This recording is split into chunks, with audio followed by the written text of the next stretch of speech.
Ever wonder what medieval kitchens actually smelled like? Not the pleasant aroma of fresh bread we imagine, but a chaotic symphony of burnt flour, smoky herbs, and something that might have been soup 3 days ago. The truth might surprise you, or possibly make you grateful for modern ventilation. For centuries, castles ruled the landscape. Towering walls, iron gates, and moats made them nearly invincible. But by the 15th century, something changed. Gunpowder arrived, and with it came the end of the medieval world. In this video, we explore how one invention dismantled centuries of strategy, engineering, and power. This is the story of how castles fell, not to swords, but to fire and smoke. In the 12th and 13th centuries, castles were the ultimate symbols of military strength. They were designed for endurance, with thick curtain walls up to 10 feet wide, round towers that deflected projectiles, and high battlements that gave defenders unmatched visibility and range. Castles weren't just military, they were political strongholds, centers of local power, and homes of kings and lords. But this dominance relied on one thing: the enemy attacking with traditional medieval weapons, swords, arrows, and ladders. Gunpowder came to Europe in the 13th century, originally from China.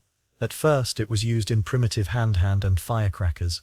But by the 14th and 15th centuries, gunpowder weaponry evolved.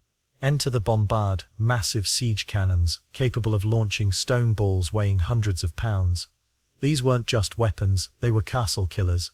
The most famous example, the fall of Constantinople in 1453. The Ottomans brought giant cannons that shattered the city's ancient walls.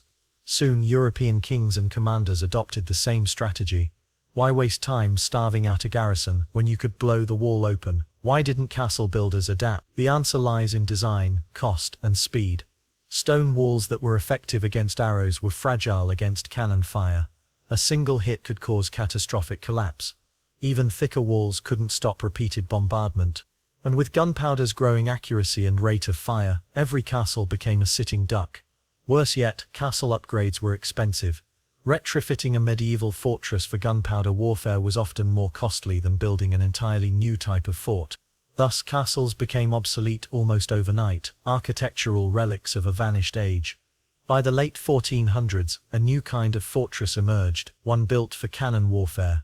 Known as star forts or trace italienne, these featured low, thick, sloped walls that absorbed cannon blasts, bastions for artillery crossfire, ditches and angled moats to slow down advancing troops. No longer vertical and proud like medieval castles, these forts were squat, ugly, and brutally efficient.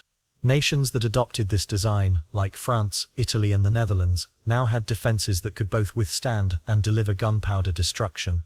By the 17th century, castles were no longer used for defense, but they weren't forgotten. Many became palaces or mansions, stripped of military function. Others fell into ruin, their stones reused in local buildings. Some, like Windsor Castle or Edinburgh Castle, survived more for their location and political symbolism than their defensive strength. Ironically, the fall of the castle led to new forms of warfare: standing armies, national fortifications, and even the birth of modern military engineering. But every time you look at a ruined tower or broken gatehouse, you're seeing the scar of progress. Gunpowder didn't just end an era, it blew it wide open.